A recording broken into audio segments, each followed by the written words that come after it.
that's so not fair.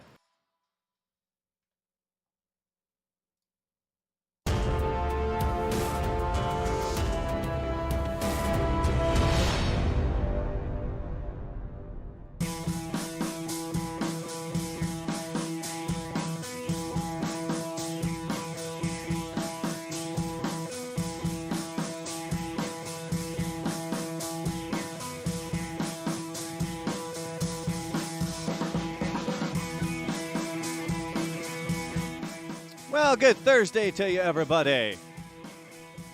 Jumping on a little bit earlier than usual here today. There's a reason for that. The wife and I are going to go see Kevin Hart tonight. Tyler's here. Say hello, Tyler. Hello, Tyler. Lots of things to cover today. Hey, did anything happen in the news?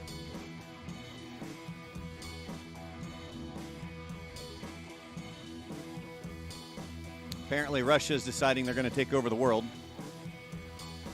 Well, my wife's watching. Hi, baby. We're going to go see Kevin Hart tonight. Are you ready? Are you ready? Actually, I think this is perfect timing for her because I think this is when she takes her lunch break. Lots of different topics for today. Let me give you a quick rundown. Disney is going to be creating their own community over in California. It's not the first one that they've ever built.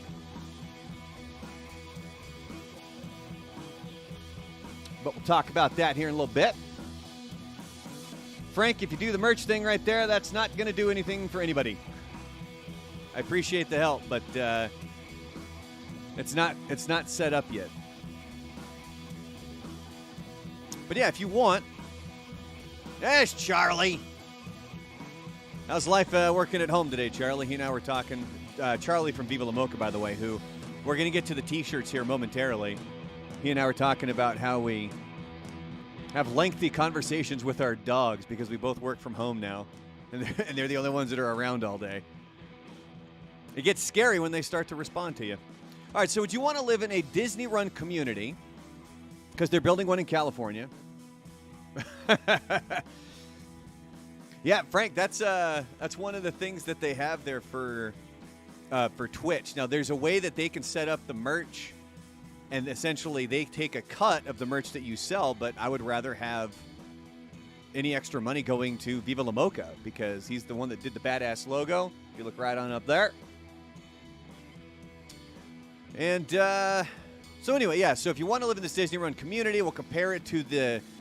Tyler, have you ever heard of the Jimmy Buffett retirement community? I have not. That does exist. I believe it. Were your parents parrot heads at all? No. Mine were big time parrot heads. So we'll get into that a little bit. Coming up in your gaming news, we reported on this a couple weeks ago, the 3DS and Wii U, they're going to be shutting down the online shops coming up. So it looks like people are going to start to go on a spending spree. I actually have a Wii U here. Maybe I'll look and see if there's something that we want to get before they close that bad boy down. EA is claiming that the FIFA brand is hurting their gaming franchise. Lost Ark players want to change to the surrender vote feature. Tyler purchased Elden Ring, by the way. He says he feels a little dirty. But you can't pause Elden Ring, so we'll get into that. We also have the free games for March. There's typos all over there. Oh, so here's what happened with the show sheet, Tyler. I had it done, and then somehow I closed it without saving it. So I had to spend even more time putting everything in there. So that should say free games for March, not free game for match. With Xbox Gold and PlayStation Plus, we're going to have BioWare. They have an update on the new Dragon Age and Mass Effect games. Plus, new discount rules coming to Steam. That's going to be in your gaming news, coming up in entertainment news. If you Google things related to Batman, you'll get a cool surprise. Apparently on the set of Mad Max Fury Road, there was a gigantic fight between Charlize Theron and Tom Hardy. R.I.P. to the amazing Jonathan. And Ozark Season 4 Part 2, we have a release date. And then coming up in sports, Tom Brady, he's producing and starring in his own movie called 80 for Brady. It's based on a true story. Have you seen who is going to star in this movie, Tyler? And I have not, but It's about on this, it's about on the 4 stream- diehard Pats fans. we just got an ad break. Do you know what that's about? Well, I had turned on ads a while ago. I'm not sure why it's cutting in the middle, though. I'll have to turn that off. See if I can do that right now. Middle, though. I'll have to turn that off. Like, is there a Pete's sake. timing thing on them, or? I didn't. That's why I just turned it on. I didn't think there. I mean, it would. I would hope that it would at least wait a little bit. Let me turn that off. I highly doubt they can hear us during the ads. Oh, here we go. We've noticed that you are missing Ads Manager panel. I wonder if something else happened there. Add Ads Manager. Ah, for Pete's sake. I don't want to be doing this during the goddamn stream. Whatever. If it happens again, let me know, Tyler. All right, we'll do. We'll take a look at it. Anyway. Oh, it only affects people who are not subscribed. So I'm not subscribed. So I got an ad pop Look up at right that. in the middle of the stream. Look at that. Tyler's not subscribed to my channel, ladies and gentlemen. Of course, he did donate that one day when he got his taxes back. So there's got to be a way that I can make you like an admin or something so you don't have to subscribe, so you don't have to sit through that. But anyway, coming up in sports, Tom Brady producing and starring in his own movie called 80 for Brady. It's a true story, based on a true story about 4 diehard Pats fans. So when I say 4 diehard Pats fans, keep that little nugget in your brain, Tyler, because I think it might shock you a little bit who is starring in this movie. Don't ruin it in the chat, please. Troy Aikman, he is going to be moving from Fox over to ESPN, it looks like, to do Monday Night Football. Champions League final has moved from St. Petersburg, Russia. Of course, that big news this morning and last night was that Russia decided to finally invade the Ukraine. Some horrible videos coming out of there, by the way. So the Champions League has decided that they're not going to be holding the final there in St. Petersburg. We might be getting an Aaron Rodgers update soon, Tyler. I'm so excited. Are you waiting with bated breath? Yes. And then also, the Major League Baseball could have a shortened season if there's no deal made by Monday. We have an Am I the A-hole about somebody apparently perpetuating ethnic stereotypes with jorts. If you're not familiar with what jorts are, that is jean shorts. We're going to get to 5 fast questions, and then, interestingly enough, I found this article, I think it was earlier in the week, and it's titled, How the Cold War Was Taught in Other Countries, because obviously the Cold War, from our perspective, vastly different than other countries across the globe. And it seems even more relevant now that Russia has decided, hey, we're just going to go flex our military muscle and do some things that people don't want us to do. All right. Let's kick things off today, though. Like I mentioned, we're doing the show early today. Normally we do 6 o'clock on Thursdays. Oh, we're on Facebook. We're also on YouTube. And I have no idea if anybody's commenting on YouTube because I don't even have that open.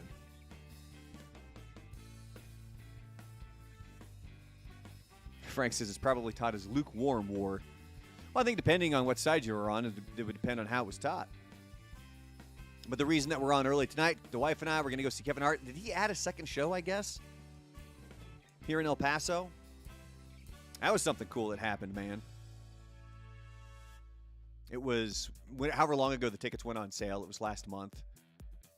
And I saw something pop up. It was like, hey, pre-sale. Just use this code.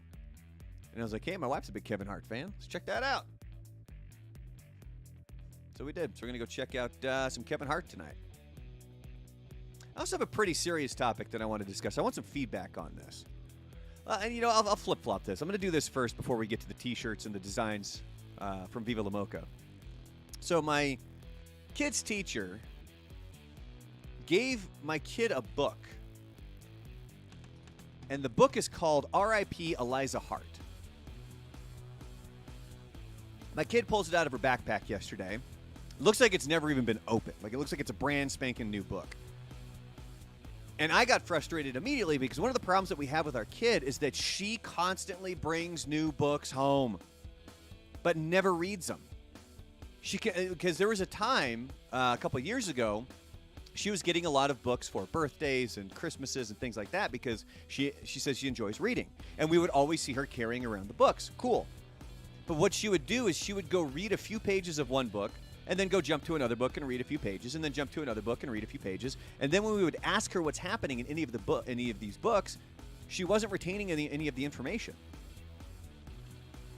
So last night when I see her pull out this book, I didn't even really look at it yet. But last night when I see it, I mentioned to her, I'm like, you got to take this back to the teacher. Because one of the books that she had been reading was the first Harry Potter book. And I was like, are you done with that book yet? No, I'm not. Okay, look. So I established this last night. But until you finish Harry Potter, you don't bring home another book.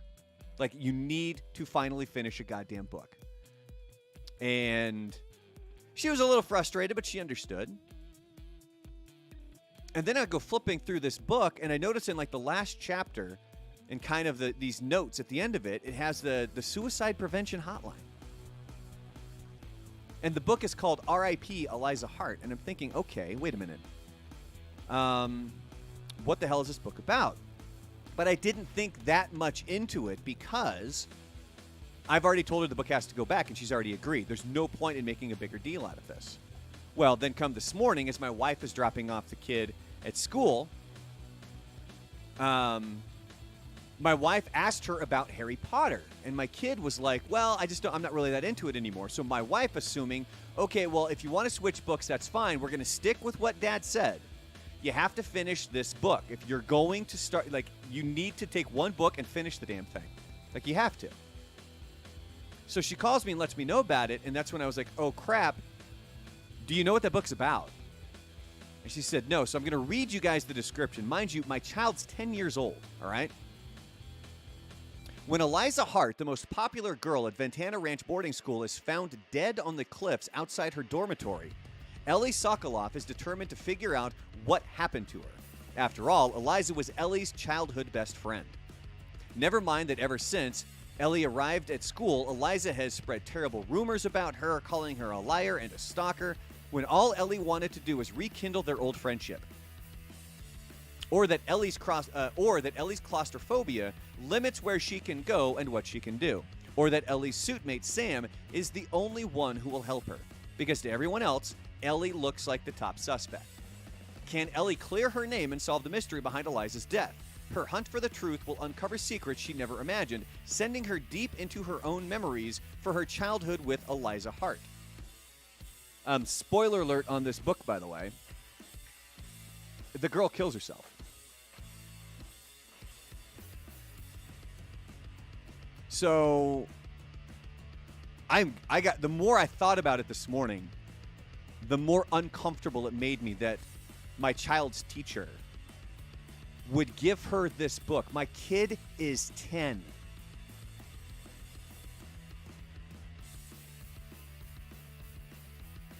Okay, thank you. You guys are starting to agree with me. Okay. Yeah, my kid is 10. And then I looked up the age appropriate for this book, and it's recommended 14. So yeah, this is way too much for a 10-year-old.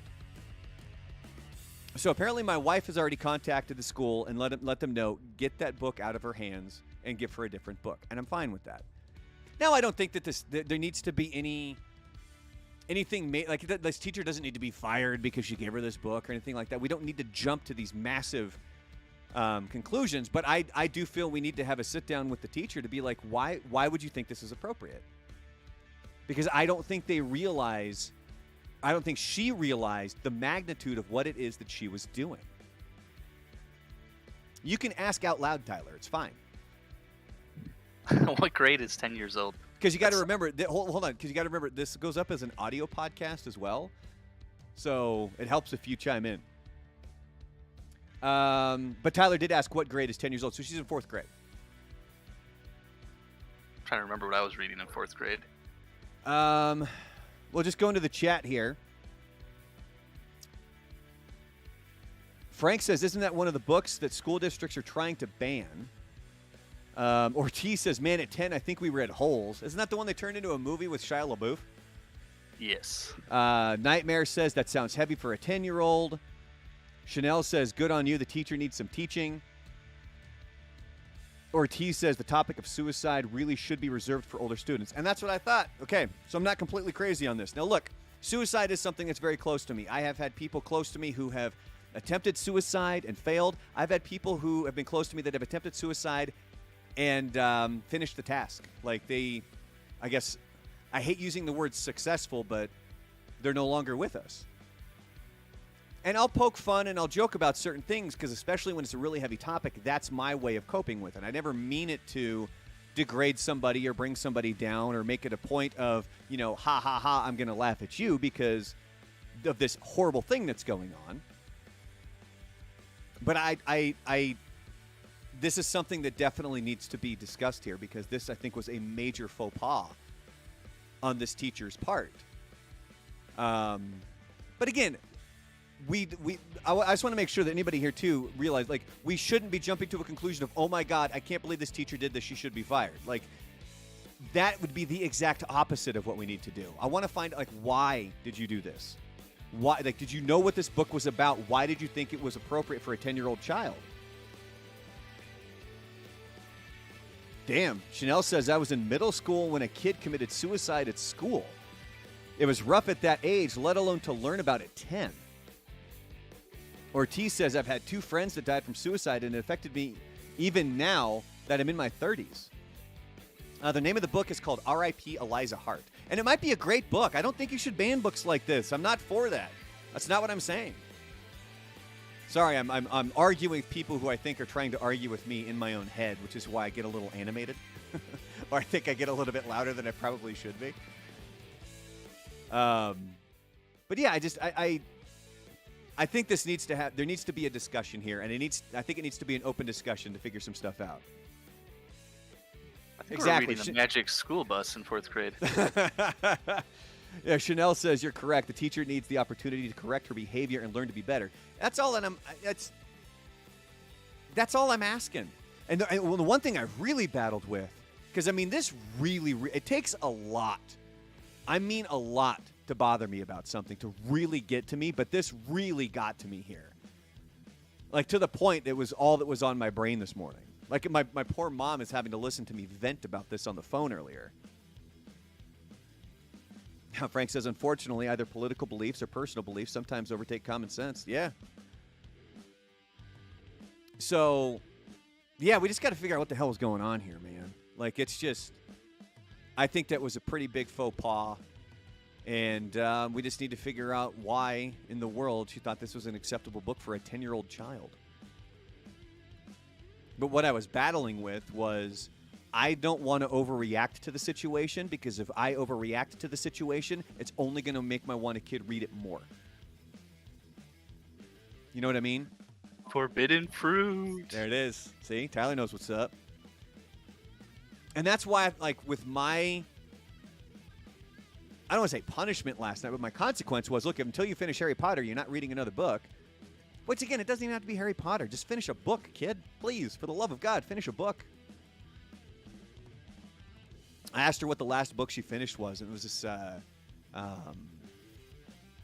was a book on Gravity Falls, which, by the way, Gravity Falls, amazing show, but that's not the kind of book that I want her to finish reading. I want her to finish an actual storied book. The Gravity Falls one was more like a comic. But anyway, that's enough on this topic. I didn't want to bring everybody down. I think it's just something that happened, and it was really bugging me this morning. I wanted to get some feedback from you guys. I wanted to know, am I crazy for how I reacted to this? Was the teacher actually in the wrong? Am I like this? I just needed some feedback, and I'm appreciative, because again, my life is here at home, so I'm bouncing ideas off my dogs. I appreciate you guys chiming in and letting me know everything that's going on there, and kind of. Again, if you don't agree with me, please, by all means, you can put something like that as well. Let's get to the merchandise, though, man, right? That's what everybody came here for. Am I right, Tyler? That's why I'm here. That's exactly why Tyler's here. So, Viva La Mocha. Charlie over there has created some just amazing designs for me. He's the one that did the badass logo that's up there on the upper right. And so I'm going to go through some of the stuff here. Just making sure that everything is lined up properly for you guys. Because I'm just going to bring up the photos on the screen. It's the easiest way to deal with it, man.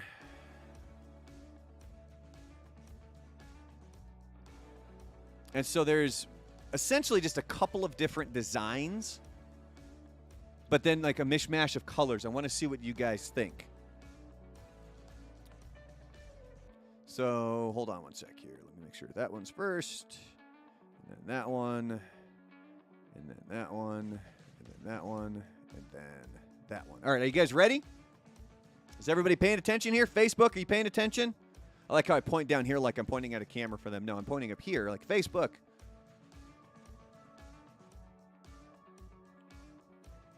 So there you go. So that's just the logo. So what do you guys think of that one? The next one, it's a little bit of a different design that Charlie came up with. So what we have here is it's essentially the kind of the logo in the middle. It says the real Brandalorian around it. And then you put Seek and Destroy. I'm thinking about having something other than Seek and Destroy on there. So these are the two different designs. The first one was the one where it's just the logo, and then there's this one. So let me know.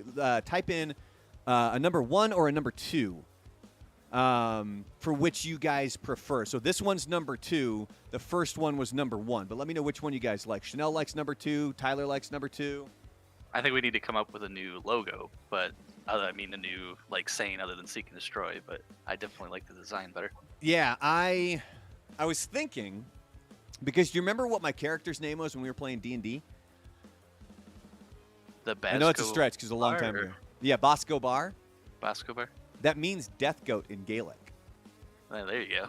So I thought that might have been kind of cool to put in there. I was going through old ancient Viking runes and seeing if there was anything cool we could put there. Because in case you don't know this about me, pretty much kind of Scottish, Norwegian, Welsh, a little bit in there. But that's kind of where my heritage. So that's how I came up with the Bosco Bar coming from Gaelic. So we might put something else there. But I think it looks like everybody's really liking this one, Charlie. Hope you're still watching.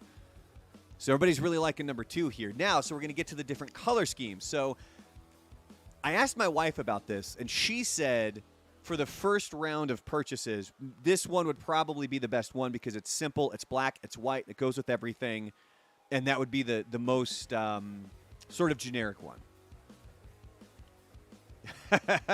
You see what Frank just put in the chat there, Tyler? I did. He was texting me last night, we're going to get a group. So there's going to be Frank now, myself, Tyler, Alan plays Lost Ark. I think Ghost has been playing some Lost Ark, and I think Twitchy as well will be playing some Lost Ark. All right, so here you go. So this was the first of this logo right here for the T-shirt. So then there's this one that was black with red.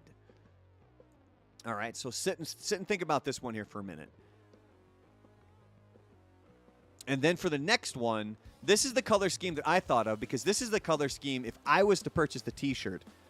This is the one that I would want. Ooh, Chanel likes the red. I'll leave it up there for a couple more seconds for you guys to comment if you want to on this stuff.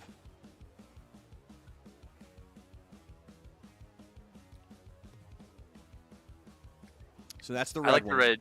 I like the red too, but I think your wife has a point with the black and the white. See, and that's the thing is that I'm wondering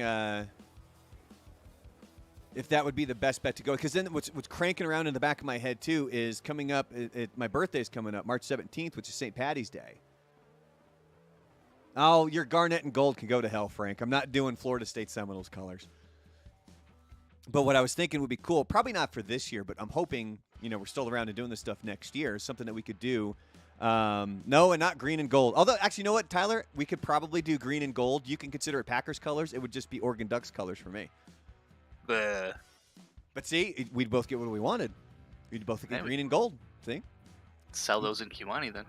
But what I was thinking is we could somehow come up with a green version of the shirt with a shamrock or something on it for a St. Paddy's Day version of the shirt. Again, there's no way we're going to do that. My birthday's in less than a month here, so I don't think we could get that done. But here's the color scheme that I came up with because this is what I would want. But then again, I'm buying these so that we can do them as giveaways and you guys can purchase them. So it doesn't matter what I would want to wear. But this is the other one. So this is the one that I came up with, where it's for anybody who's just listening to the podcast, it's kind of I think it was like a royal blue T-shirt with a lighter blue design on the logo. So and this is the one that I liked, but again, this first iteration of shirts isn't really for me. It's going to be for all you guys. It's going to be, I'm going to pull up for you for giveaways for people who I know want them. Like I'm going to send one to my dad. Tyler, you'll get one, and so anybody else will get one. But then, what are people going to want to wear? What's the most generic one that we can come up with? So let me know what you guys think of essentially the blue version. So we've got, I think we locked in. I think, Charlie, we locked in. This is the logo that people are liking. And this is what people like on the shirt. Now, did you guys like black with white, black with red, or blue? Because that's kind of what we're going with. And while you guys sit and think about that, some of the other stuff that we're going to be doing is we're going to be creating stickers and patches. And so this is what the stickers would look like. And this is badass. Because here's my plan. I'm going to buy a whole bunch of stickers. I'm going to give my kid, she's getting the first T-shirt. So we'll slap a T-shirt on her, and then when all of her friends are like, "Ooh, what's that?" She's just gonna I'm gonna give her a big old fat stack of stickers, and she can start passing them around. Slap those bad boys everywhere. No, don't actually do that, because it's my name that's on there, essentially. So what do you think, Tyler? What was your favorite of the color? Was it black and white, black and red, or blue? I like the black and red. I think is my favorite color, but again, I think the black with white. More, yeah, it's just more practical. But definitely the second design. Oh, Charlie says even eventually we could even make a full character. Yeah. Ooh, we should do that with the original Gamer Life, our own platform, because that's a video that I'm working on right now. It's a video about the character creation of the original Gamer Life metaverse. And it's going to be badass. I made what was it? It was a grunge Harry Potter was what I did. I mean, if these are popular enough, we can do the black and white and the black and red, right? Yeah, eventually we can do all kinds of different colors. I'm just talking for this first grouping, really, is what we're getting at here. So I think we're kind of, like, most everybody is leaning towards the style number 2, which is this logo here, but with the black shirt with the white thing. So there you go, Charlie. I think we've kind of locked in on that a little bit. So if anybody has any other thoughts on it, you guys want to bring it up throughout the podcast, you are more than welcome to do that. But we do need to start moving along here. Otherwise, we're going to be just spinning our wheels for most of the show, and we need to get going here. So the first topic we're going to talk about is Disney's developing planned communities for fans who never want to leave its clutches. They're targeting somebody like me on here who just wants to live in Disneyland. It says here, Disney has launched a new business for fans who can't bear to leave the pristine, family-friendly world of the corporation has nurtured through its theme parks and media ventures. Story Living by Disney is what it's called. It's going to operate as part of the company's theme parks division, developing a series of master-planned communities for residential living designed by Disney's creative staff and offering the same pampered tranquility found in its resorts. Would you want to state anything like this, Tyler? Is it like, would this interest you at all? And if it's not Disney, is there a company that could somehow get you get you in on that? You know what I mean? I mean, it looks like it's going to be flipping amazing, but on the other side, they have these company towns back in the day, like in Wisconsin. Kohler was this company there. They had company towns where you worked for the company, you got paid in like company money, and then you could only shop at company stores. And you lived your entire life in that one town. So I don't know if that's what they're kind of trying to do. Yeah, man, company towns. Well, I don't know. I don't know if it's necessarily completely what they're trying to go for. But I do know. So seems like the whole point is just to stay in that one town for your entire life. Yeah, I don't think that that's the goal. I think the goal is to essentially you're living kind of in a Disney park is almost what it is. And if you remember, this is what Walt Disney had originally planned for Epcot. That's what it's called, Epcot, Experimental Prototype Community of Tomorrow. He wanted to build a city that was run by Walt Disney down in Florida. But then when he passed away, they kind of scrapped that idea, and they just weren't able to. It wasn't able to come to fruition. But it says here, this is not the first time Disney has explored residential developments like this. In 1996, It opened the gates of Celebration, Florida, a master-planned community near Walt Disney World Resort. And in 2011, opened its luxury Golden Oak Resort in the same state, where prices for homes originally started at $1.6 million. It does mention, though, that not all these communities have been successes. Like I just said, the hugely ambitious original plans for Epcot were never fulfilled, though the concept's legacy does live on in various ways. Yeah, that's why you see a lot of those kind of futuristic living things at Epcot. But here in Celebration, Florida, it suffers from a lot of the mundane and unmagical problems like leaks and mold. Disney itself is not responsible for its maintenance. Seems pretty crazy, right?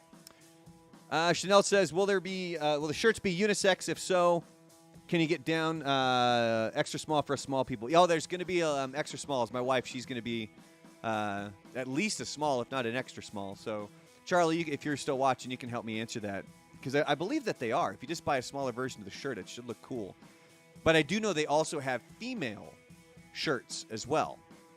And I mean, if there's enough of a demand, I'll buy both to sell them. But I got to make sure that you guys are willing to purchase these things. So this Disney community, it's kind of like Jimmy Buffett's Margaritaville-themed retirement communities. This is one that my mom legitimately looked into. So when my mom and dad first split up, this was about 12 years ago or so, a little over 10 years. My mom had all these kind of ideas of places that she wanted to live and things she wanted to do. One that I thought was really cool was she had thought about potentially moving down near Disneyland and even getting a part-time job in the park, like just becoming one of the greeters or, just somebody who gets to work in the park. I always thought that was a really cool idea.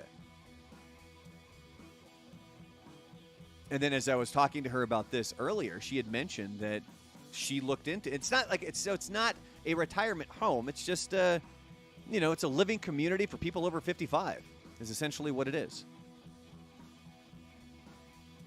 It says in this article, while you don't have to be a diehard fan, a.k.a. parrot head, to enjoy the amenities, a taste for the man and his music helps.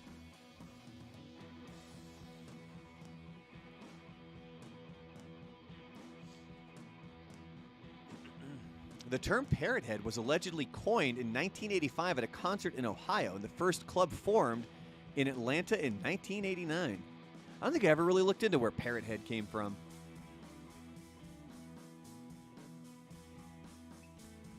So I got a feeling that you wouldn't want to live in a Jimmy Buffett-themed home, Tyler. No. If there was a company to make like a themed residential neighborhood that you would want to live in, what would it be? I don't know. Medieval times, maybe? Like Bethesda? No. They make Bethesda. like a Skyrim? No.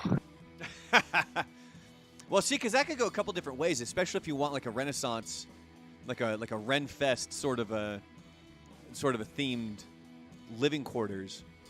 Yeah, you just go work for a Renaissance fair or something. Yeah, like you'll have those people that they take it super serious, and you can't have anything that we wouldn't have had back in the way back times. Yeah, I don't want that. I couldn't live without the internet.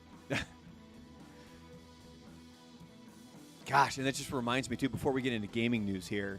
So let me know if you guys would live in the Disney or one of the Jimmy Buffett-themed retirement communities in the chat. Let me know if you guys would.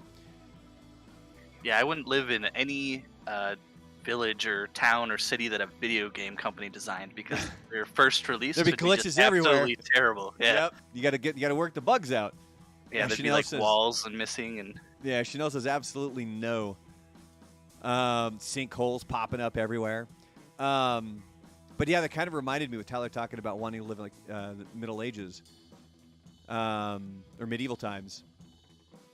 Was as I looked at the one logo that Charlie had made that had the Seek and Destroy on it, I was kind of thinking, that's a cool idea. What could we put in there that would mean a little bit more to me? And I started to track down my old family history that comes from my dad's side. it comes the Norwegian side. This was ages ago, back in, gosh, I think I was in 8th grade. So it was like 1993, maybe. It was right before the Lillehammer Olympics in Norway because we had to do a project on a specific country. And I chose Norway because a major part of my family comes directly from Norway. And somebody back then, they had created a family tree that goes back to, this is it, by the way. It says, from Norway to America with the Runds. R-U-N-D-S, not runs like we got the squirts. Because that is my dad's mother's maiden name. And so this one goes back to 1512 is how far this tracked somebody down on this side of the family. So yesterday as I was eating lunch, I was like, I'm just going to Google this guy. I want to see what pops up. So I did. Well, 1512, that was when the guy died. That's not even when he was born. He was born in like 1460. And I ended up on this website where it kept saying son of blank, son of blank, son of blank. And so obviously that's their father and their mother. So I kept clicking on the dad's names, which I was assuming. There's a lot of consonants in Norwegian names, man, especially when you like, eventually it jumped over to Sweden as well. But I was able to track it back to the 1200s. That's kind of cool. I enjoyed that. I liked it. I thought that was pretty badass. Oh, Nicotine says, have you seen Escape from Tarkov open world? Going to be amazing. Tyler, what did you say here? The game looks too stressful? So it's a more realistic shooter. So like in Halo, you have 72 bullets, right? And your clip is 24 bullets. If you shoot 12 of your bullets, you don't lose all those bullets, right? So in Tarkov, you like have to reload each clip. So every time you shoot your clip empty, you have to find, the bullets to replace it, and then you have to sit there and replace every single bullet in the clip before you can. That sounds so tedious. It's a little tedious, but there's some appeal to it because it's more realistic type of game, and like if you get shot once, you're pretty screwed until you can, heal yourself. I can see that. I could see the appeal in that. It's not. I don't think it would be for me though. No, it's for more intense gamers, I would say. All right, well, that's going to wrap up this portion of the show, which means it is time for your gaming news here today. It is February 24th. Leading the news today, 3DS and Wii U owners are going on shopping sprees ahead of store shutdown. This is something that we discussed a couple of weeks ago. They announced that they were going to start shutting down the online stores. And the article even mentions here, the Wii U and the 3DS, they have been discontinued for a number of years now. I did buy one secondhand when COVID first hit. I was looking for a Switch or I was looking for a regular Wii. Couldn't find them, man. It was March of 2020, and those things were gone.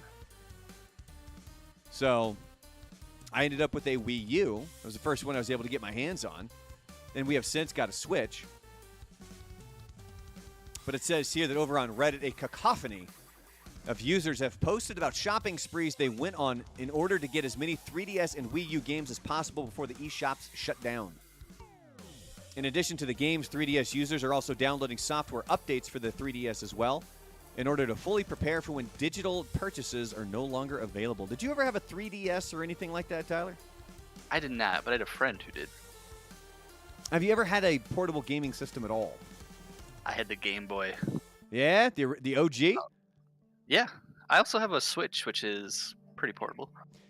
Yeah, I mean, the only difference is you can play it on a bigger screen, but it's essentially they have the Switch Lite, which is a handheld device. That was one of the things I was telling my kid, because we're going to be going to Hawaii here coming up in like June or something like that. And she gets freaked out on the plane, so I had mentioned to her I'm going to buy a couple of more Switch games so that we can play the Switch on the plane flight. And then it even clicked into my brain. I still have my old DS. It wasn't a 3DS, but a regular DS, to which I have, I think, Star Wars The Clone Wars, a couple of Brain Age games. And then that got me thinking all the way back to the first handheld. Well, okay. The first one made by like a console company. Because the first one was those old light-up games, the old baseball one. where the pitcher would throw it and just a little line, like a little red dot would go like this, and then when you'd hit it, if you hit a home run, all the lights would light up. Like we'd play that all the time with my family back in the day. But the first one I had was the Sega. It was, and I remember I had the Ren and Stimpy game. God, what was that one called? Sega Genesis Portable? No, see, that's not it. That one was better than Game Boy because it actually had color. That's why I got Game Gear. Yeah. You couldn't play the Game Boy at night. No, it was. I had the Game Gear, and I think I believe it's still somewhere at my mom's house, and it still worked. I had the carrying case and everything else, and it was, gosh, the one game I remember having was Ren and Stimpy. Other than that, I can't remember much else. But anyway, we've gotten way sidetracked off the gaming news here. So anyway, quick reminder, if you do have a 3DS or a Wii U, make sure that you're jumping in there and you're making your e-purchases here as quickly as possible. EA executive allegedly claims that FIFA, the brand, is hurting their franchise.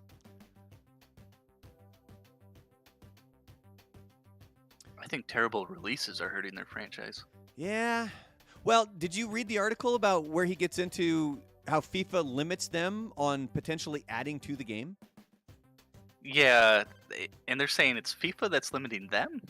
Yeah, so he's saying that they want to make other parts of the game. Like, remember, one thing that we talked about earlier in the week or last week was we were talking about the NFL Street, NBA Street. There was even a FIFA Street, if I remember correctly. And he's saying that FIFA really won't let them do anything other than 11 on 11. Okay, so it's not the actual game that they're limiting. They're just not letting them branch and make other games or other types of games. What do you mean? So instead of like FIFA Blitz or something like that, they're saying no, it's got to be traditional soccer. Well, no, but I think also in the game, like one of the things that you have with Madden is you have your standard game, but then they kind of tried to mimic NFL Street in Madden, where it's more of like a street ball style. And I think what he was saying is that he wants to do that with their soccer games, but FIFA won't allow them to. Right, so they want to do gimmicky crap, but they can't even get the base game down. So the gimmicky crap, they got to get the base game to be good before they get into all that gimmicky crap, in my opinion. Well, it says here, he suggested that FIFA had barred EA from furthering its titles into modes other than the traditional 11 on 11. According to sources, EA and FIFA had been in a back-and-forth negotiation battle throughout last year, which began when EA made it public that it was considering ending the relationship with them in the future. Among their negotiations, including EA demanding more rights to the game and FIFA backfiring with a request to double the payment for the license over the next decade at a whopping $2.5 billion. Man, I remember when the big soccer game was Winning 11. Wow, that was a million years ago. Well, yeah. I mean, it was, what, 20? My point is like they can't do indoor soccer if they can't do 11 on 11. You know what I mean?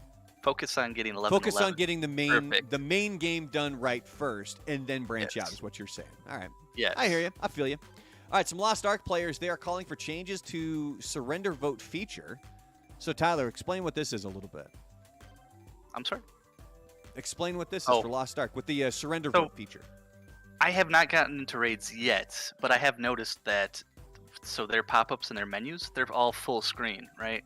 So if somebody starts a surrender vote, basically something pops up right in the middle of everybody's screen, and if somebody does that in the middle of a fight, that's going to screw over the entire raid, because you're not going to be able to see what's going on. So what this article is basically saying is that there are people who are going into these raids and then just trolling the other members of the raid because they'll start a surrender vote right in the middle of a fight. And it prevents you from being able to see what it is you need to be doing. So exactly. I mean, they got a point. So hopefully the makers of Lost Ark see this and they eventually change it. Now, speaking of pop-ups and menus coming up in the middle of the screen, Elden Ring, which Tyler bought, and Tyler says it feels dirty for it because Tyler prefers to purchase games when they go on sale. But Elden Ring, you cannot pause it. But this is not anything new, correct, Tyler? Yeah, so Dark Souls games, because they're always online games, you technically can't pause an online game. Oh, Salvador's in the Facebook chat. Hey, Sal, what's up, buddy? How's life? How's things? Yeah, it says if you happen to be playing online at the time and need to pause, your best bet is to simply quit out of the game. Thankfully, you'll be able to load back in pretty much exactly where you were last, so it's only slightly less convenient to do it this way.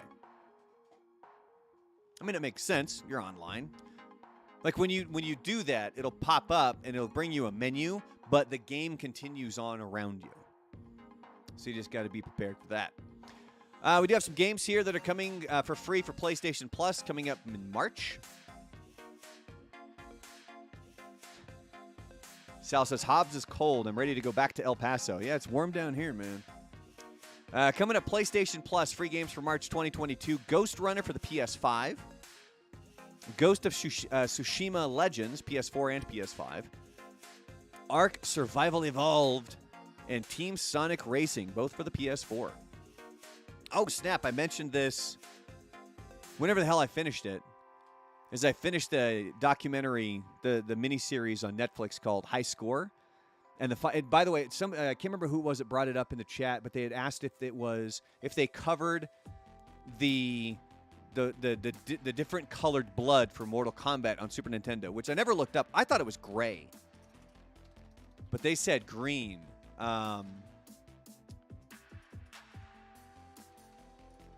But it kind of skipped over that. It did heavily go into Mortal Kombat and things like that. But it ended up going with the final episode was all about how they created Star Fox. Because they were going to create a chip that would make it so that you could make 3D graphics possible in the game.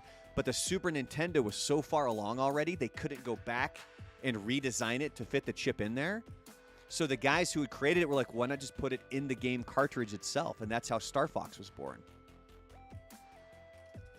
And then it goes from there into Doom. Tyler, do you remember where Doom came from? Yes, you just said this. God. Was this like yesterday or the day before? I think it was yesterday when we were having problems streaming It Takes Two, which we finished, by the way. Lots of videos coming from It Takes Two. And by lots, I mean two. I'm having a complete brain fart, but I remember that they had the name first. Oh, yes. Wow. It was a Tom Cruise movie. Yes, he was talking about what's the name of something. He said this is Doom. Yeah, so it's from The Color of Money. Name. Color of Money. Yeah. Yeah, it was The Color of Money. And when Tom Cruise is at this pool hall, this guy walks over to him. He's kind of looking down at him. And he was like, what do you have in there? In his case? And Tom Cruise looks up and he smiles. He goes, Doom. And the guys that created Doom thought that was a cool-ass name, so that's why they made it. I'm not seeing what color the blood was here. I could have sworn it was just gray. I remember red blood in Mortal Kombat. I don't know. Well, you know, it was. It was for the for Sega. If you were at the arcade or if you played it on the Genesis, it was red. But Super Nintendo wasn't cool with that, so they changed it. Maybe you have to specifically ask what color was the blood in Mortal. How does that not autofill? Combat on Super Nintendo. I'll talk to you guys what I'm typing. Yeah, the blood was changed to gray, quote, sweat that didn't splatter on the ground. So that was what they did for the Super Nintendo. All right, moving on here. We do have a couple more stories that we need to get to. Xbox free games coming up for Xbox Gold for March of 2022. The Flame and the Flood, that's going to be available the entire month. Sacred 2 Fallen Angel, that's going to be available until the 15th. Street Power Soccer, there you go. We're talking about other soccer games. That's going to be available March 16th all the way until April 15th. And this is one I know that you've been dying to play, Tyler. SpongeBob's Truth or Square. It's going to be available March 16th through the 31st. So those are your free games for PlayStation Plus and Xbox Gold. Couple more gaming stories here. BioWare gives an update on the next Dragon Age and Mass Effect games. GM Gary McKay, he's the GM of BioWare. He confirmed that the untitled new Dragon Age game is right in the middle of production. He said, quote, our blueprint was completed last year, so we're now focused on building out our vision, creating amazing environments, deep characters, strong gameplay, impactful writing, emotional cinematics, and much more. This reminds me, too, one of the stories that we didn't even mention today because it's been covered over the past few days is that 2023 is going to be the first year there's not going to be a Call of Duty released since I think it's like 2005 or 2006 or something like that. Now, we're still going to get that Modern Warfare 2 coming up here at the end of the year, but 2023, there's not going to be a new Call of Duty game released. And so people are concerned about that. But this is where it's a balance. What do you want? Because, I mean, if you look at Halo, they were working on that game for a long-ass time, and that thing was released, and that thing wasn't nearly ready to be released. Look at Battlefield 2042. That thing wasn't ready to be released. This is one of the problems when you come to like a gaming community that's so fickle with people. Where was the where did the other one go about Mass Effect?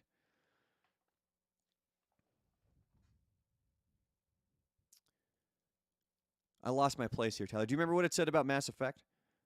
Basically, that's going to be a long, long time till we get these games. Sounds about right. But then the hope is, if you're spending this much time, make it a good game. Right? Like, don't screw it up. Don't Anthem these games. No shit. We have some discount rules coming to Steam here, and here are some specific discounting rules that they have released. These are going to be taking place coming up here March 28th, 2022. You can run a launch discount, but once your launch discount ends, you cannot run any other discounts for 28 days. It is not possible to discount your product for 28 days following a price increase in any currency. Discounts cannot be run within 28 days of your prior discount, with the exception of Steam-wide seasonal events. Discounts for seasonal sale events cannot be run within 28 days of releasing your title, within 28 days from when your launch discount ends, or within 28 days of a price increase in any currency. So again, this is for the developers. This isn't for the people buying the stuff. You may not change your price while a promotion is live now or scheduled for the future. It is not possible to discount a product by more than 90% or less than 10%. And the final one here, custom discounts cannot last longer than 2 weeks or run shorter than 1 day. So be prepared for that, because that's essentially what they are telling all of the folks who are creating games and are going to be making it available over on Steam. That does it for your gaming news. Oh, do you want to talk about this war of mine? Wait, what's that? Do you want to bring up this war of mine? What was that again? Remind me. So this war of mine, if you buy this war of mine or any of its DLC, they're donating all the proceeds to the Red Cross of Ukraine. So you know it's not going to some crap charity. It's actually going to the Red Cross. Because, of course, the big news today is that, Russia decided that they were actually going to invade the Ukraine today. It's a good game, too. Do that. All right, entertainment news. And it is time for your entertainment news here on February 24th. If you Google search some Batman stuff, you're going to get a nice little surprise. Of course, we're building up to the Batman. I think my wife and I have decided we are going to go see it in the theater. On Google search, desktop or mobile, doesn't matter. You can look up Bruce Wayne, Gotham City, or Bat Signal, and it will yield an animated Bat Signal GIF that both celebrates and hails the Cape Crusaders' arrival in theaters coming up on March 4th. Oh, and the runtime for this, it's almost 3 hours long, so be prepared. Tyler, if you hear that this movie's 3 hours long, does that get you excited or nervous?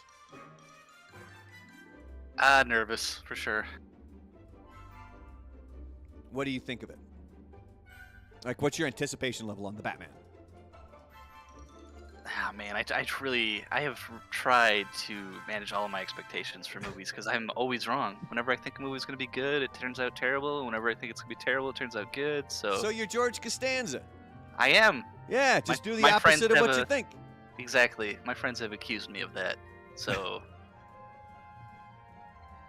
I think it's why I like Larry David so much, because Larry David is based on George, and I'm basically George. You mean George was based on... George is based on Larry David, yes. Well, the early reviews and reactions to the Batman, surprise, surprise, they're really good. The first reviews for the Batman aren't due until next week, but a smattering of blurbs have arrived early in a surprise drop. The Batman, which stars Robert Pattinson as the Caped Crusader, is going to be released coming up on March 4th. And apparently all the little nuggets that are kind of dropping throughout the internet, they're saying it's a really damn good movie. So again, but I'm with you, Tyler. I got to temper my expectations because I could see myself going into this super excited and then being disappointed. And I better not be disappointed. See, Charlie's going to go check it out. He says he loves long movies. And he's also going to be attending the theater. Yeah. Excited for that. Apparently on the set of Mad Max, there was a gigantic fight between Charlize Theron and Tom Hardy. And Charlize Theron has said she didn't feel safe. And there's other people who were like, yeah, they hated each other. I could see Tom Hardy being a pretty intense dude. And what's with them covering his face? Think of all the crap he's been in where they covered his face. Oh, and that's another thing, too. Whatever happened to that show that he was on FX? Did you ever see that, Tyler? No, what show's that? Gosh, it was called Taboo, I believe. And it was all building to this, hey, we're going to go across the Atlantic here, and there's all like it just they built it up to this thing and it just completely fizzled away.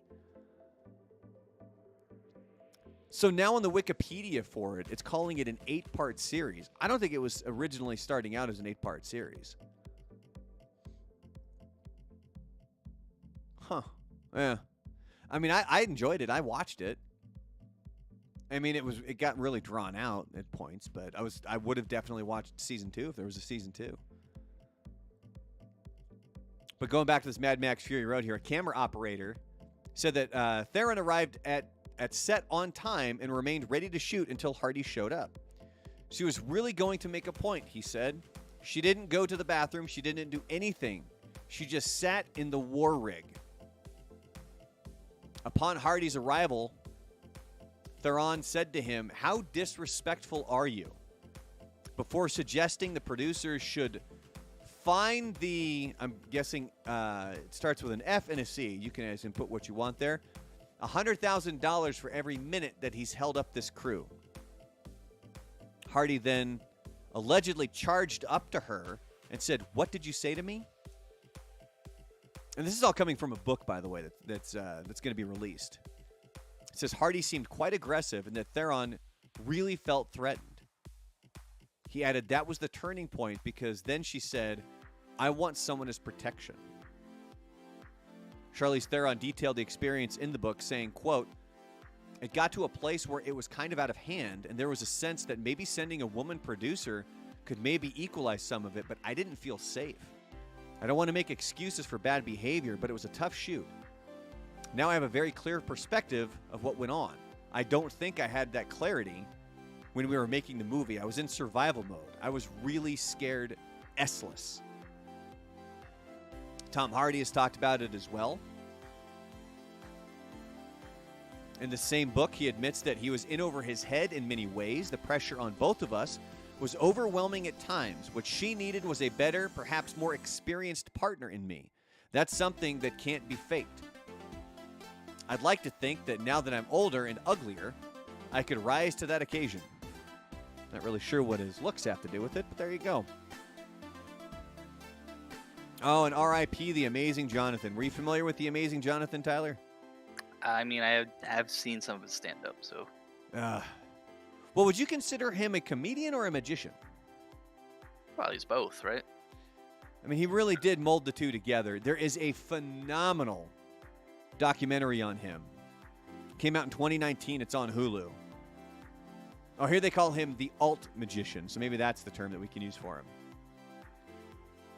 Because you know that he was diagnosed with a pretty severe illness years ago, right? I did not. So, and that's what this Hulu documentary covers. So in March of 2007, it was reported that he was diagnosed with a very serious heart condition. The performer's website identified the condition as cardiomyopathy and went on to assert that due to a combination of weight loss and blood thinners, he was doing well. In December 2012, he ended his one-year contract with Bally's and ceased performing in Las Vegas. He had been performing in town for 13 years. He toured throughout 2013, playing the improv comedy clubs. And then June 7th, 2014, he ended up marrying Anastasia Sin.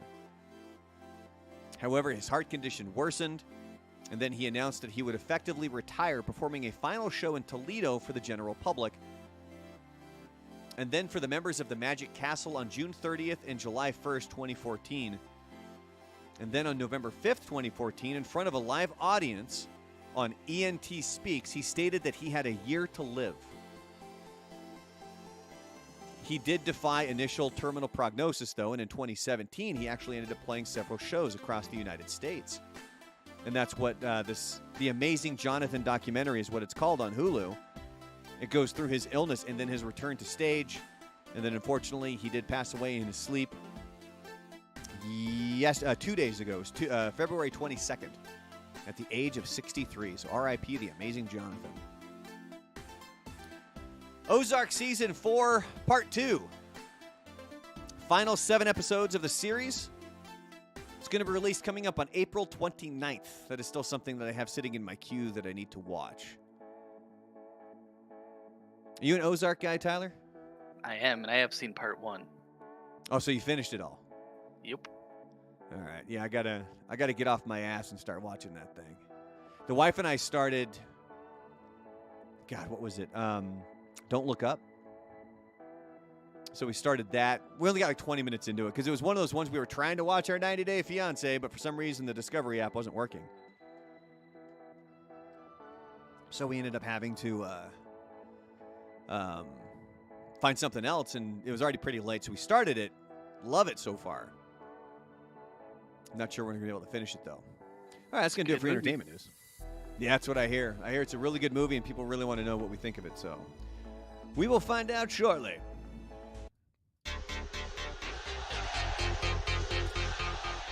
It's time for your sports news. February 24th, 2022. Tom Brady's making and starring in his own football comedy. It's called 80 for Brady. Now, I asked Tyler at the beginning of the show if he knew who else was going to be in this movie because it's based on a true story about 4 die-hard Patriots fans who make their way to Super Bowl 51. That was the one back in 2017 when the Patriots came back and defeated the Atlanta Falcons. So do you want to hear who this movie is starring, Tyler? Like when you hear die-hard Patriot fans, who comes to mind when it comes to like a celebrity? I don't know, man. I don't follow the Patriots at all. Well, I mean, like anybody from Boston. Justin Timberlake loves the Packers. That's all that matters to me. Okay. Like Bill Burr, he's a diehard Patriots fan. Matt Damon, Mark Wahlberg, Ben Affleck, these are all Patriots guys. And, God, who had the bet with Chris? Chris Evans. He is, I believe he's the diehard Patriots fan. Because when the Patriots played the Seahawks in the Super Bowl, he made a bet. And I can't remember who it was with. Oh, it was Chris Pratt, I believe. It was a bet between the two of them. But anyway, so here is who is starring in 80 for Brady. Some 80-year-olds, I'm assuming. Unless it's 80 stars. Jane Fonda, Lily Tomlin, Rita Moreno, and Sally Field. Are they 80 years old? I think that your first assessment is correct. Yes, like Jane Fonda, she's 84 years old. Wow. So I'm assuming that's what the 80 for Brady means.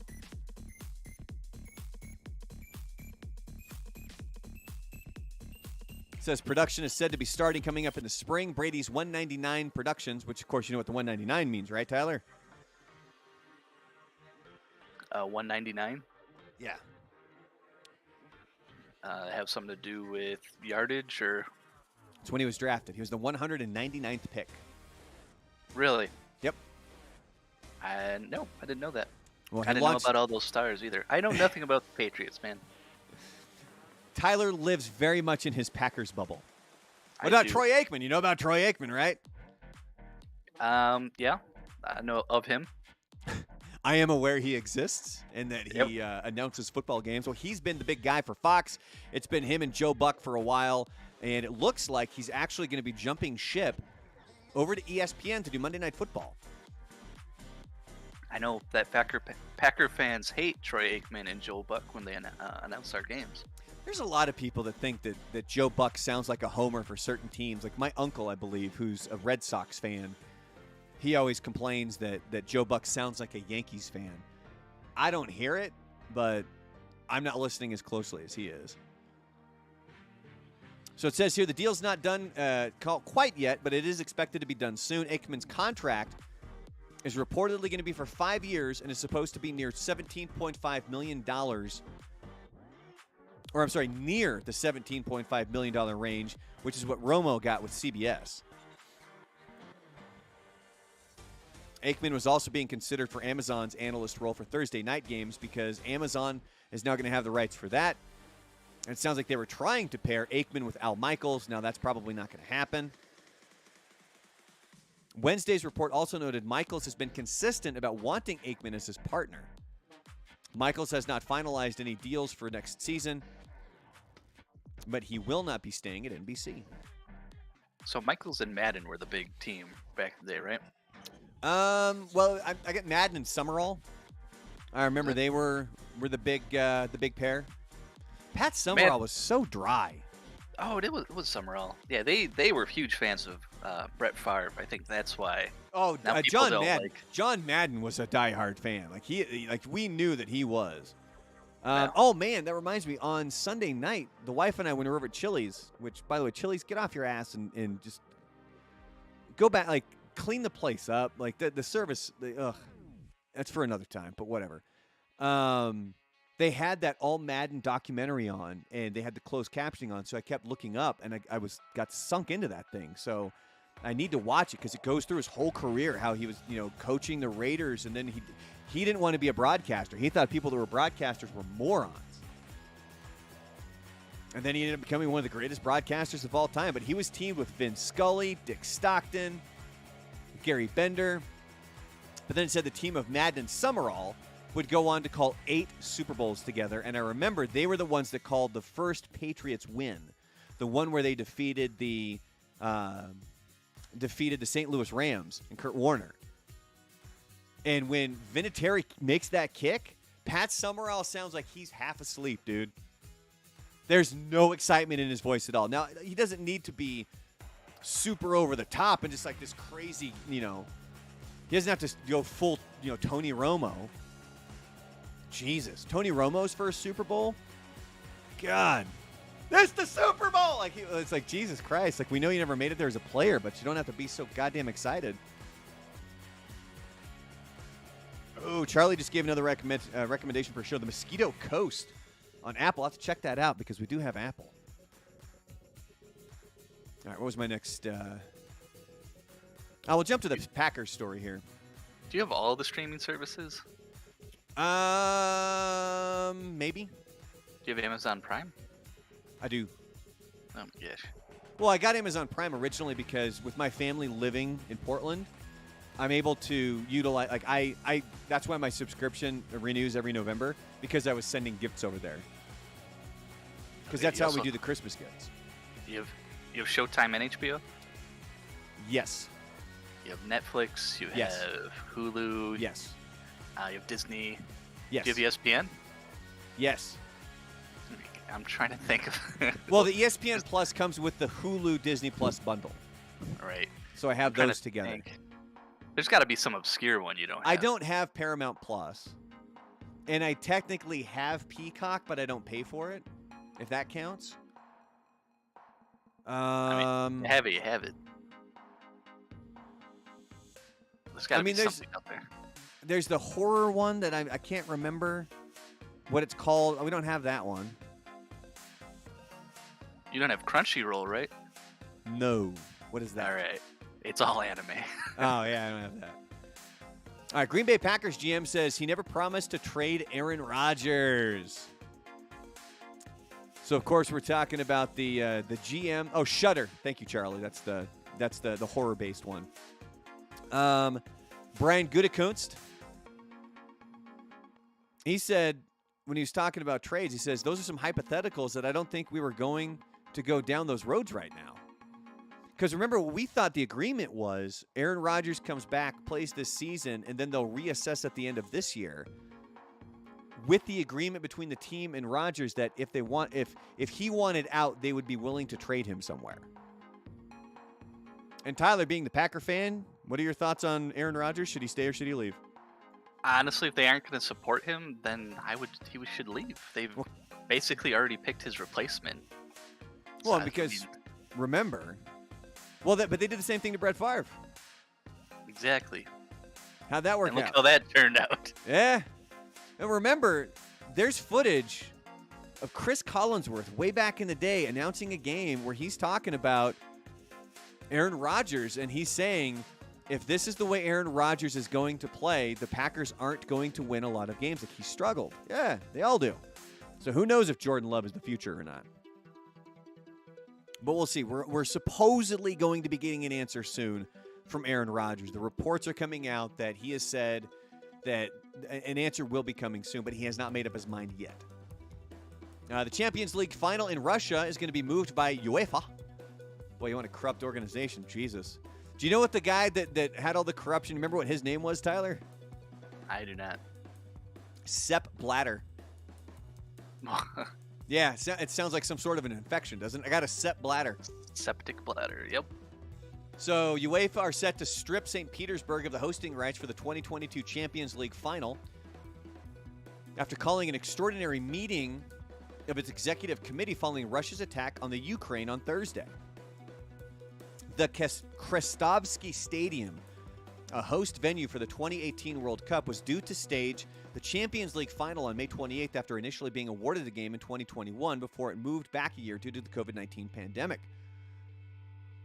Russian troops launched a wide-ranging attack on Ukraine on Thursday as President Vladimir Putin cast aside international condemnation and sanctions and warned other countries that any attempt to interfere would lead to consequences you have never seen.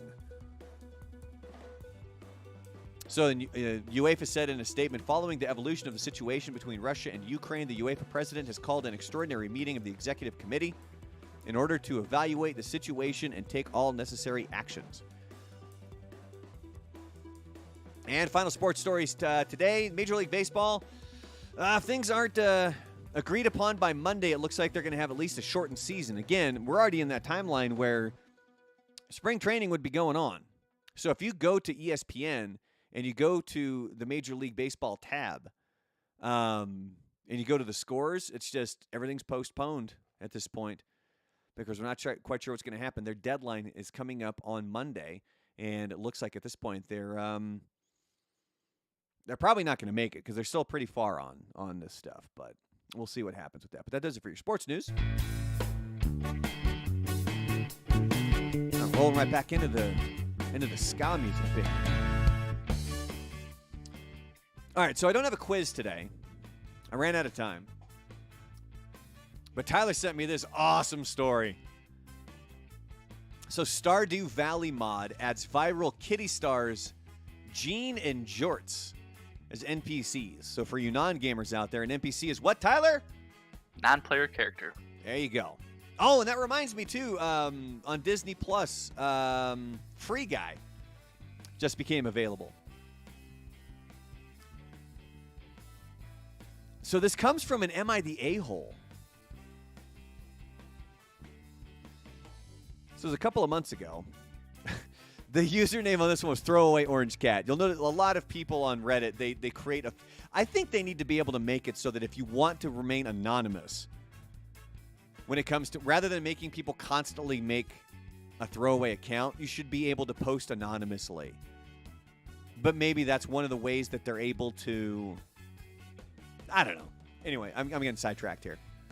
So am I the a-hole for perpetuating ethnic stereotypes about jorts?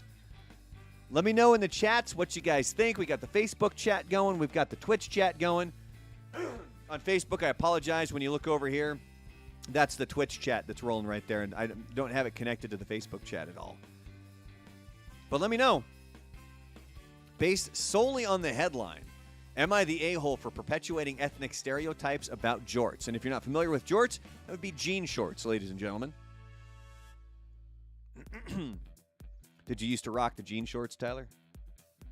No. No? Nah. I did. It's glorious. Maybe when I was a little kid, but That was right up my alley, baby. All right, here we go. We'll get into the story here. The story. They even say that, like all capital letters here at the beginning. We have 2 workplace cats in one area of our work site. They add value to the work site. We all love cats, and the worksite cat presence is not the issue. One of the cats, Jean, is a tortoiseshell cat we have had for years. The other cat, Jorts, is a large orange cat and a recent addition. The Beard over on Facebook says, I will rock some cutoff jorts. Dude, I've seen you rock things that grown men should not be rocking. So I've been very close to you wearing a bikini, sir. I know you ain't got no shame when it comes to jorts. Anyway, back to the story here. Jorts is just kind of a simple guy. For example, Jorts can't open a door even when it's ajar. He shoves it whether he is going in or out. So often he closes the door he is trying to go through, which means he is often trapped inside the place he was trying to exit and meows until he's rescued. So if you need me to explain that, essentially the door opens inward, the cat pushes it thinking it needs to go that way, and then it closes the door and traps itself. My colleague Pam, not her real name, has been spending a lot of time trying to teach Jorts things. The doors thing is the main example. It's a real issue because the cats are fed in a closet, and Jorts keeps pushing the door closed. Jean can actually open the door, open all the other interior doors, since they are a lever-type doorknob. But she can't open this particular door if she is trapped inside the closet. Torty Jean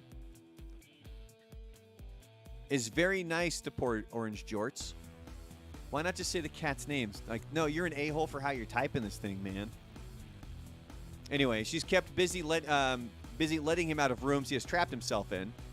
So this seems easy to resolve. I put down a doorstop. Pam then said I was depriving Jorts of the chance to learn and kept removing the doorstop. She set up a series of special learning activities for Jorts and tried to put these tasks on a whiteboard of daily Teams tasks. I erased them. She thinks we need to teach him how to clean himself better and how to get out of minor barriers, like when he gets a cup stuck on his head. I love Jorts, but he's just dumb AF, and we can't change that. This is great. Don't get me wrong, watching her try to teach Jorts how to walk through a door is hilarious. But Jean got locked in the closet twice last week. Yesterday, I installed a cat cutout thing in the door, and Pam started getting really huffy. I made a gentle joke about you can't expect Jean's tortoiseshell smarts. You can't expect Jean's tortoiseshell smarts from orange cat jorts. Not really sure what that means there, but all right. This apparently made Pam furious. She started crying and left the hallway. Then sent an email to the group, including volunteers, and went home early. In her email, Pam said I was, quote, you guys ready for this? Perpetuating ethnic stereotypes by saying orange cats are dumb, and is demanding a racial sensitivity training before she will return. I don't think it's relevant, but just in case, Pam is a white person in a mostly minority staff. And no, she is not a ginger and does not have red hair. Oh, am I the a-hole? There's an update, too, on this. Did you see that, Tyler? no. What's the update? Oh, God, it's pretty lengthy here, but let me see what I can get to. Thanks for responding to my query, which had truly upset me. Wait a minute.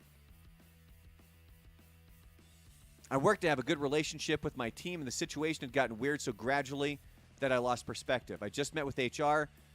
She had already met with Pam. HR was concerned about Pam's comparing ethnic stereotypes with giving a cat a doorstop, and they addressed that, which went well. HR will follow up to make sure Pam understands. The replies to my query were helpful to me for this discussion. HR also addressed Pam assigning other staff jorts-related tutoring, as it is not appropriate for Pam to assign others work. This also went well. We don't think Pam had a hard time with the transition from volunteer to staff, and may have... Oh, we both think that Pam had a hard time with the transition from volunteer to staff and may have new kid sensitivity projected to jorts. Pam got emotional about her perception that I favored Gene over jorts and gave specific examples. Oh, my God. Some of these things are fair. Jorts deserves respect as a member of our team. These are cats. Cats. God, I'm a dog person, and you shouldn't even go to this much effort for a dog. Jesus Christ. I wonder how much work actually gets done at this No, place. like that, right? Like, it sounds like it's all like, Jesus. Sounds like an episode from The Office. It does. Save sprinkles. There are 3 buildings in our workplace. Gene and jorts are limited to 1. HR told me that there were 5 holdouts about vaccines, and restricting unvaccinated people from entering the building to protect Gene and jorts was enough to win 4 of them over. So there were people that weren't getting vaccinated, but when they were told you're going to protect these cats, this has got to be bullcrap, dude. More importantly, the cat's presence greatly enhances our work with our clients, and Jort's friendly nature has also been great. Both cats truly are doing important work. Truly, Jorts deserves to be treated with respect. Are they talking about people?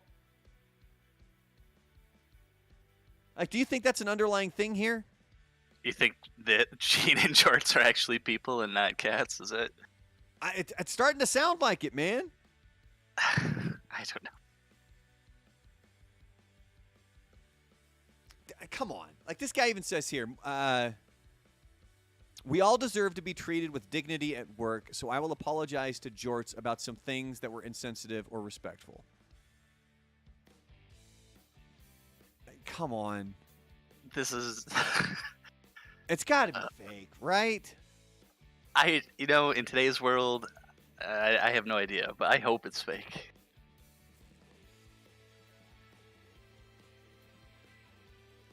HR also suggested changing Pam's duties so she is, quote, in charge of the cats. This I refuse. The cats are my staff, not Pam's. Yeah, it's got to be people. I think Pam was well-intended, but actually not meeting the needs of either Gene or Jorts, so they remain under my supervision. Pam is also not to put cups on Jort's head or intentionally put him into frustrating situations given his unique needs. There's got to be people! Lastly, and this made us both laugh so hard we can't deal with it in person and will be said via email. Pam admits that she has been putting margarine on Jorts in an attempt to teach him to groom himself better. This may explain the diarrhea problem Gene developed, which required a vet visit. It can't be real. This is supposed to be a workplace. Yeah. Can't. And HR is actually humoring them. I'd be like, the cats are gone. First time it became an issue. Pam is not to apply margarine to any of her coworkers. Gene has shown she is willing to be in charge by helping Jorts stay clean. If this task becomes onerous for Gene, we can have a groomer help. I am crying, laughing, typing this. Bull crap. No way.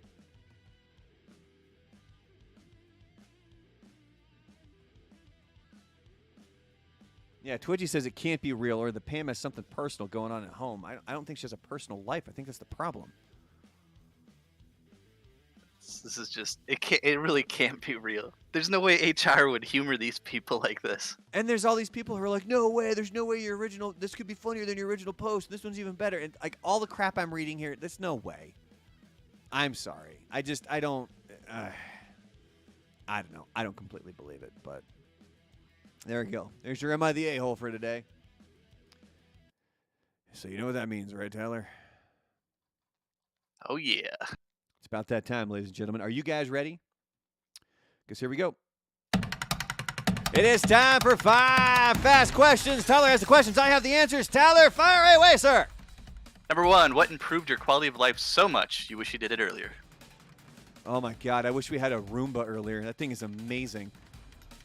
Number 2, what was your best period of your life? Right now. Number 3, what show was ruined by a terrible ending? Oh my God. Take your pick. Game of Thrones, Scrubs, that final season, Roseanne. But here's the one that really just killed me. House MD. Number 4, what song is stuck in your head right now? Oh God. Freezing, rest his head on a pillow made of concrete. Pearl Jam, Even Flow. If you were a Care Bear, what would be on your stomach? A bottle of whiskey with a beard on it. And that is your 5 fast questions. If anybody wants to answer these, you're more than welcome to fire away. Tyler, what was the first question? Number 1, what improved your quality of life so much you wish you did it earlier? Oh my God, that Roomba. Because we have 3 dogs. And it's all 3 of us, myself, my wife, my kid, we all have just horrible allergies. And so having that thing just run through the basement daily is just, it's been a lifesaver. It's been amazing. So what's something that's improved your life, Tyler? So I really cut back on my caffeine and sugar intake, which it's making me feel a lot better. Nice. Not so jittery. Right? I wake up in the morning, I don't feel like complete ass. Just part ass, right? Yep, just a little ass. A little ass. I feel like a little ass.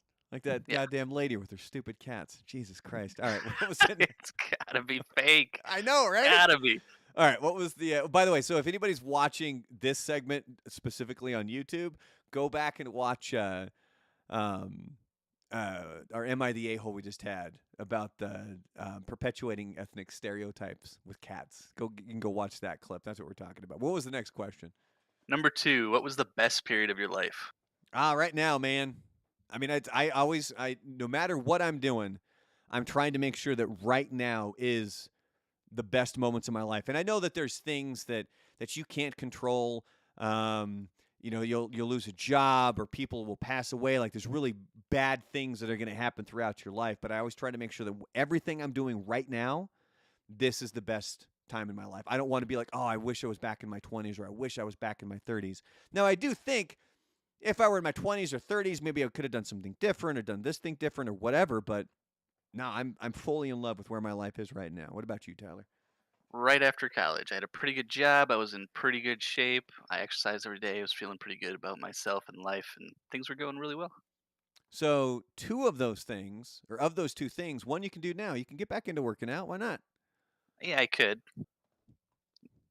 and I may. Well, look, you've Any already cut down on the caffeine. You've already cut down on the sugar. That's a pretty big step right there. Yes, I mean, and exercise is addicting. So once you start doing it, you do it more and more and more, and There you you go. do feel really great. But God, getting started is so hard. All right, what was the next question? Number 3, what show was ruined by a terrible ending? Oh my God, we all know the go-to on that one. It's Game of Thrones, right? Like that's like almost everybody's top. Except for the ones that I never watched. How I Met Your Mother, and Dexter, I think are ones that frequently come up that had terrible endings. There's a lot of people that didn't like the ending to Seinfeld. I thought it was fine. I thought it was funny. It fit But the show. Yeah, it did. It very much did. Scrubs, the way they wrapped up the final episode with JD leaving Sacred Heart, I thought was perfect. And then they tried to bring it back for another show where they were essentially kind of trying to introduce new characters. Did you know that it was Dave Franco, I believe, was on that? Yes. And it was not good. No. It shouldn't have been Scrubs. But anyway, Scrubs was ruined. Roseanne, do you remember how Roseanne originally ended? Was it The Dream? Yeah. Yeah. Or no, it wasn't a dream. It was her book is what it was. Or yeah, that's what it was. So the way that Roseanne had technically ended was in a couple of seasons prior, Dan has a heart attack, I believe, at Darlene or Becky's wedding. And then that's how the season ended. And then when they come back, everything is fine. But then she comes back, and then at the season finale, she's writing it's everything that happened after that was her just making stuff up. for her book, because remember, they always talked about her wanting to become a writer. So they finally gave her the basement where she's able to make that her writing room.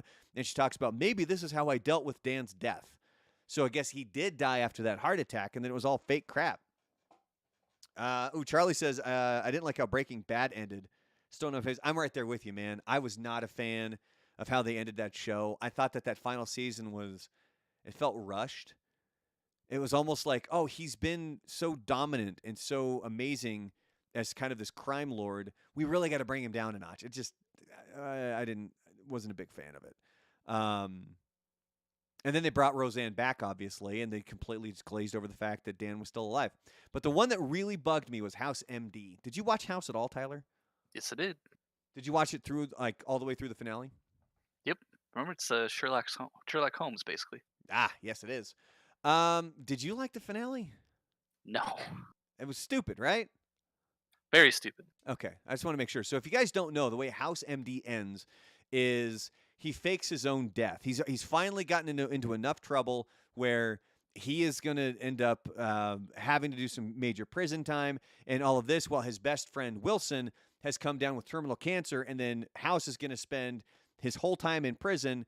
Well, he would rather spend it with Wilson, so he fakes his own death, and then the series ends with them on motorcycles riding off into the distance, because it's how Wilson wants to live his final days, and House is going to be their first friend, and there's a big old like, it was not enjoyable.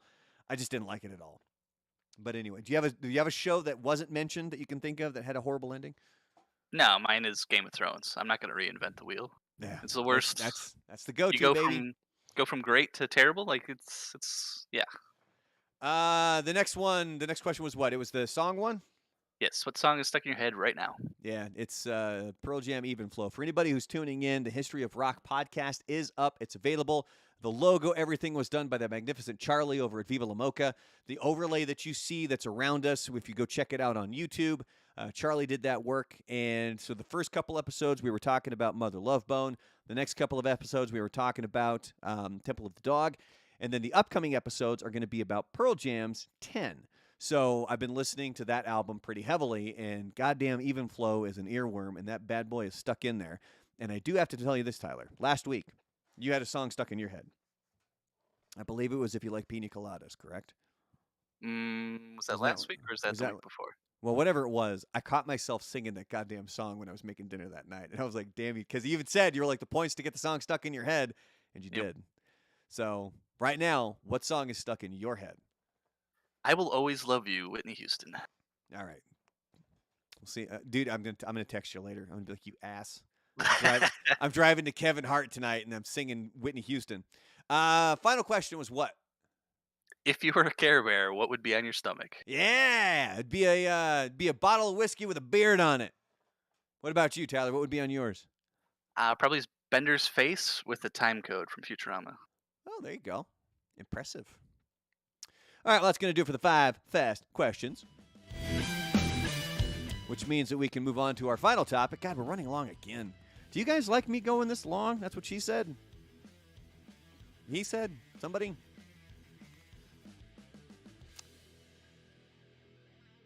Because I normally try to wrap this thing. What's that, Tyler? It's only 4 minutes long. We're at this point. Yeah, I guess. I was a little bit late coming on, too, so. But, Twitchy says stay on all day. I can't. I got to get to editing this Halo video soon, and I want to get a workout in before I do that as well. So we'll see how that goes. But real quick reminder: if you look directly below me here, you'll see the merch goal. So that's the goal for the merchandise. So Charlie over at Viva La Mocha, he's created some fantastic designs for me. I will even bring up, I think, the shirt that we have locked in on. It's going to be this one here. And so I think that this is the shirt that we're going to get produced. So I need the money to purchase this, stickers, and patches.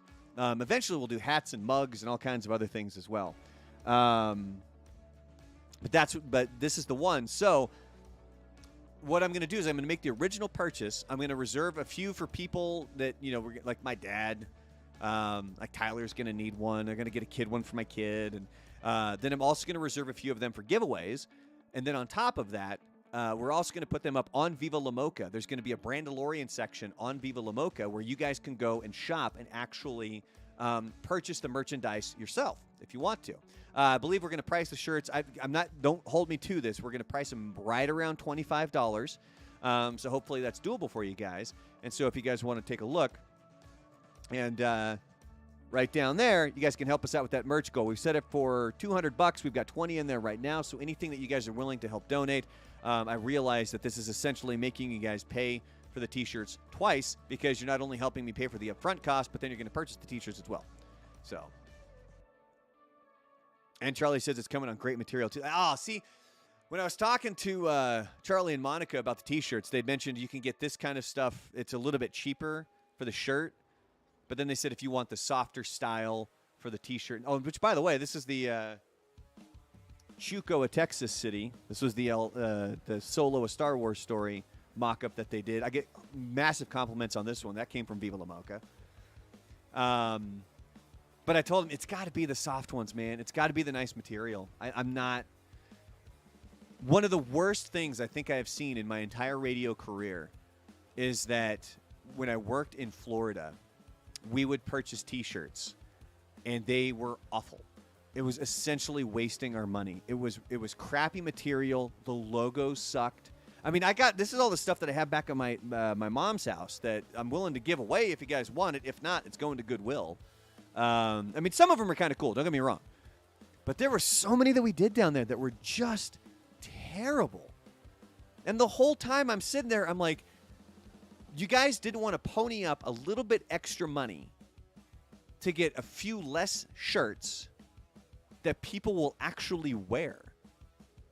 What's the point of buying a shirt if the material sucks or the print sucks and it looks stupid if nobody's going to wear it? You're wasting your money. Spend a little bit extra to give people something that they want. At least that's my philosophy. But anyway, final topic for today. Seems a little bit timely. I found this earlier in the week, how the Cold War is actually taught in other countries. Of course, when I was in school, the Cold War was going on. When we were in 6th grade, the wall fell down. And the Soviet Union broke up. And I remember, I've talked about this on the podcast before. I've talked about it here. Where it was, we'd had the nobles and serfs. Because we went back to the original Russian times where there was nobles and serfs. And I can't remember the exact way people were made a noble. I don't know if it was grades or something like that. But we would group all of our desks, and they were groups of 4 to 5. And in that group, there was one noble and then serfs. And the noble could, if your backpack was over on the other side of the room and you needed something out of it, you could tell the serf, you need to go get my stuff. And they had to do it. It was part of the class. There's no way that would fly now.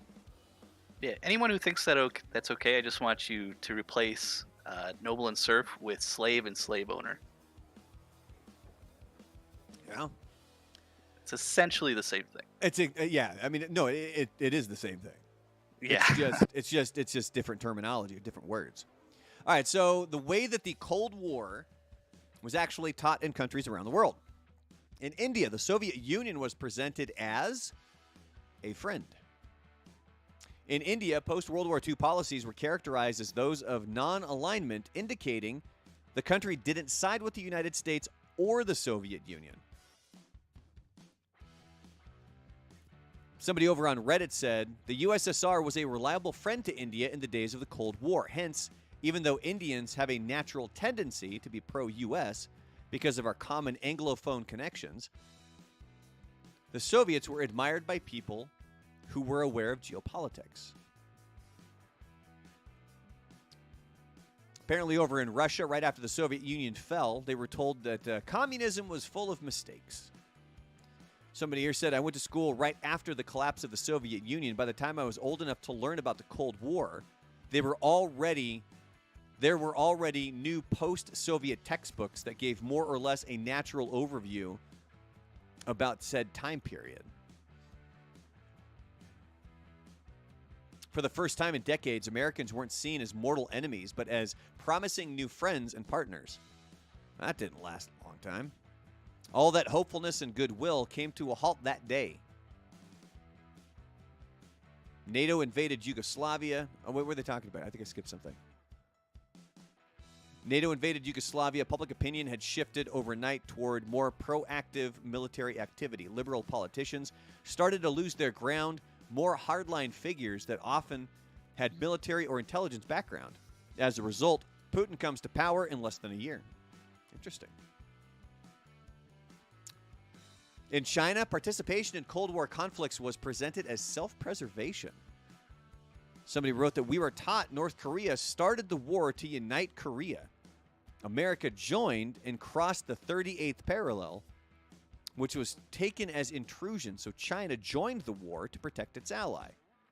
So today we think North Korea made a civil war. We joined because if America continued, China would be in danger.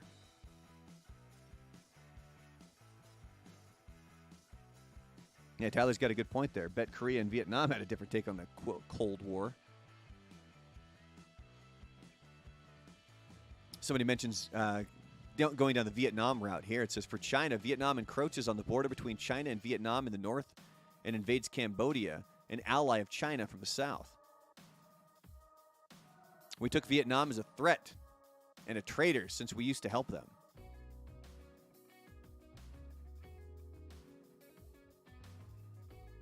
Oh, can you think of what they called the Cuban Missile Crisis over in Russia, Tyler? No, I haven't heard this. It was called the Caribbean Crisis, or Caribbean, however you like to pronounce it. Yeah. It says the U.S. put their missiles in Turkey as a clear act of military aggression against the USSR. As a counteract, the USSR decides to support friendly socialist Cuba, protect the island against potential military aggression from the United States, and put some defensive missiles there as a countermeasure against Turkish deployment. The United States learns about that and starts to escalate the conflict.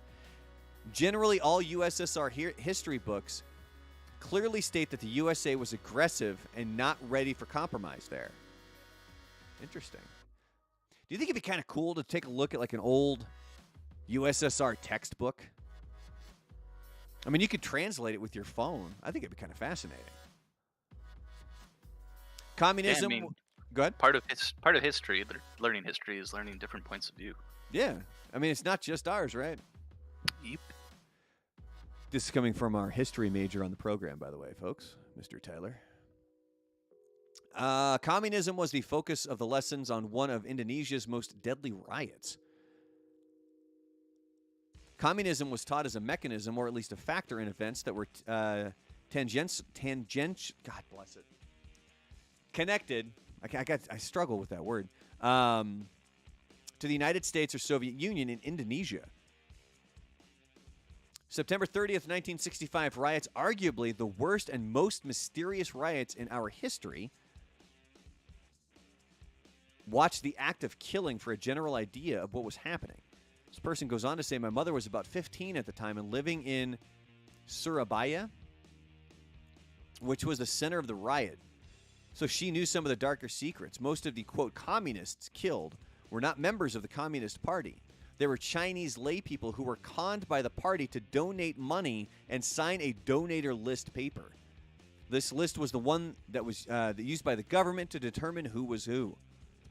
At school, though, we never focused on the brutality. We focused more on the hero and the villain. We focused on these 7 revolution heroes. Apparently over in the United Kingdom, it wasn't clear why communism lasted. Somebody said here, I was taught in the United Kingdom back in the mid-2000s. We had 2 modules in our history classes on the Cold War, from what I remember. One on the Russian Revolution and Stalin's rise to power, and another on the Cuban crisis and Vietnam.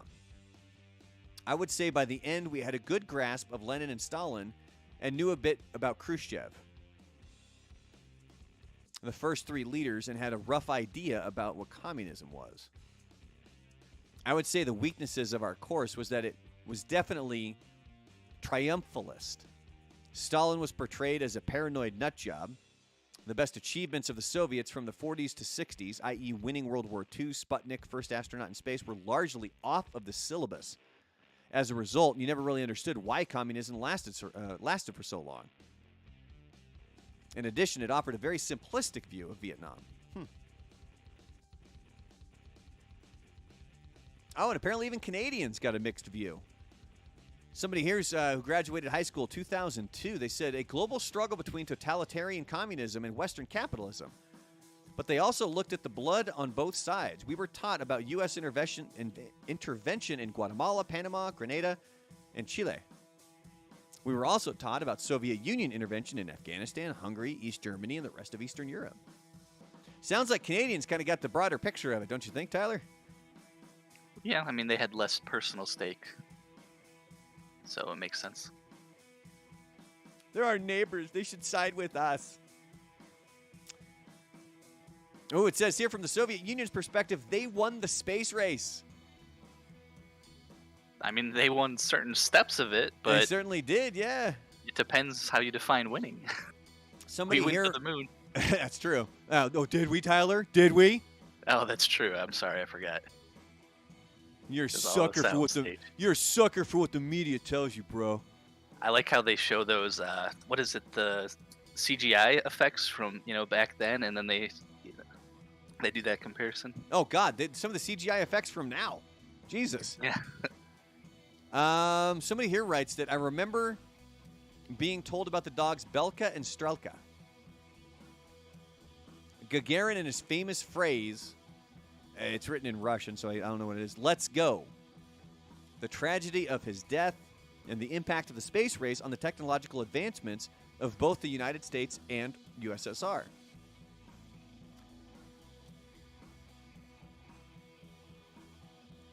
And it's a bunch of other people saying, like, yeah, we won the space race. We beat him to space. Did ya? Did ya?